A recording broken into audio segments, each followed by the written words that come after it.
Hola, ¿qué tal? Mi nombre es Marcelo García Martínez. A continuación les voy a dar a conocer las grandes epidemias que caminan el mundo. Sin más que decir, comencemos.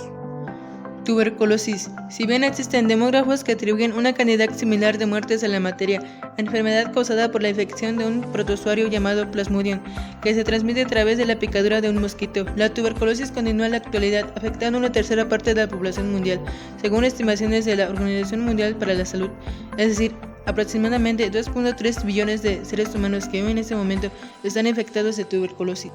Durante la Edad Media, la tuberculosis fue considerada peste blanca, contrario a lo que uno pudiera pensar en pleno siglo XXI. En la Edad Media, la mayor mortalidad estaba causada por la peste negra o peste bubónica. A partir del siglo XVII, la enfermedad empezó a cambiar porque la humanidad lo hacía, y así pasó de ser una enfermedad de ricos a una enfermedad de pobres. Sin embargo, la clave no es la pobreza, es la desnutrición, el hacinamiento, la falta de medicamentos y la aparición de un mundo cada vez más desigual, donde la tuberculosis ha encontrado siempre un nicho para estar. Viruela. La infección causada por el poxvirus variola es una enfermedad reconocida desde hace más de 2500 años. Es una infección altamente contagiosa que se transmite por contacto con saliva, piel e incluso ropa y sábanas de enfermos que la padecen. Los primeros brotes ocurrieron en el siglo IV y V en Asia, sobre todo en el Imperio Chino, pero con las conquistas de los hunos y después mongoles, la enfermedad se fue diseminando tanto en el Oriente, Corea y Japón, como el Occidente, llegando hacia Medio Oriente y luego, gracias a las cruzadas, a Europa.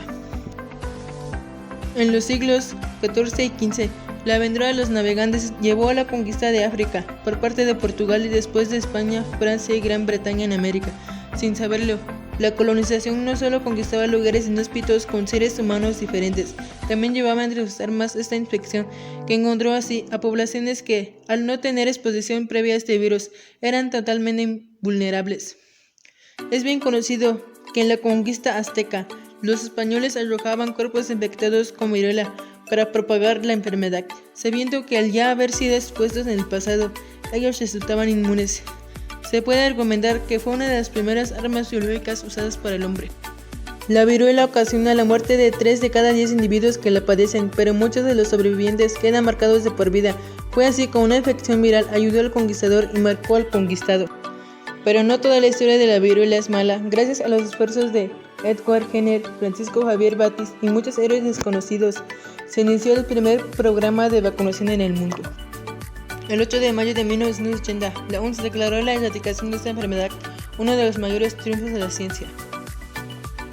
Peste bubónica. La peste bubónica o peste negra, como se le conoció en la Edad Media, fue de alguna forma el regulador de la población. La peste se transmite por la picadura de la pulga de la rata. La sobrepoblación redució el hacinamiento y falta de higiene, siendo los roedores huéspedes ideales de esta dualidad. De tal forma, áreas que en la actualidad podríamos considerar como las primeras grandes urbes de la humanidad fueron frecuentemente azotadas por epidemias de peste. La peste llegó a ser considerada como una enfermedad que mantenía a la población humana en números estables a través de los siglos. Es como si la naturaleza quisiera evitar el crecimiento exponencial de su mayor destructor. También es cierto que fue considerada como un castigo divino, y en muchas ciudades de la Edad Media se persiguió a herejes, judíos y protestantes, ya que se consideraba que eran la razón de la epidemia. Los médicos utilizaban máscaras que evitaban el contagio, o al menos así lo pensaban, pero el aspecto macabro de dicha protección llevó a darle un tinte terrorífico a esta enfermedad. Poco a poco se entendieron primero los síntomas y se aislaba a la gente infectada. Los médicos usaban esos uniformes apocalípticos que aún pueden ser vistos en museos. Influenza. El virus de la influenza es un antimutante, tiene en su estructura dos proteínas, hialuronidasa 0 y neuraminidasa. Estas proteínas varían en su estructura cada año y generan la posibilidad de producir un nuevo cuadro de influenza en el individuo que ya la padeció en años anteriores. Pero la característica más importante que tiene este virus es su presencia en otros animales, aves, caballos, puercos, incluso delfines. Eso resulta importante porque en ocasiones puede existir una coinfección en un individuo con cepas humanas y animales, lo que da origen a un cambio antigénico mayor, es decir, el virus cambiará por completo la estructura de sus proteínas y así se formará una cepa de influenza que puede ser totalmente nueva para el ser humano. Cuando esto ocurre, la población entera es susceptible a la infección, siendo la tasa de contagio muy alta debido a a que la transmisión ocurre por gotitas de secreción respiratoria que pueden encontrarse en las manos, superficies y medio ambiente. Cuando una infección por un virus nuevo ocurre, la mortalidad en la población afectada puede ser altísima, ya que dependerá de dos factores principales: el estado inmunológico del paciente y la virulencia del virus. Han ocurrido pequeñas epidemias como la influenza aviar y la porcina que afectó a México en el 2009. En la actualidad está la pandemia del COVID-19, o mejor conocido como coronavirus. Es una enfermedad que ha cobrado la vida de millones de personas en todo el mundo. Es un virus muy contagioso y además peligroso. Los síntomas más comunes del COVID-19 son fiebre, cansancio y tos seca. Algunos pacientes pueden presentar dolores, congestión nasal, dolor de garganta o diarrea. Se transmiten de una persona a otra a través de pequeñas gotitas respiratorias al hablar, toser, estornudar, respirar, o al tener contacto con un contagiado, tocar superficies, objetos contaminados con las manos, etc. Y después tocar ciertas partes de la cara como son la boca, nariz y ojos. Así es como se transmite y contagia el COVID-19 y afecta principalmente a las vías respiratorias.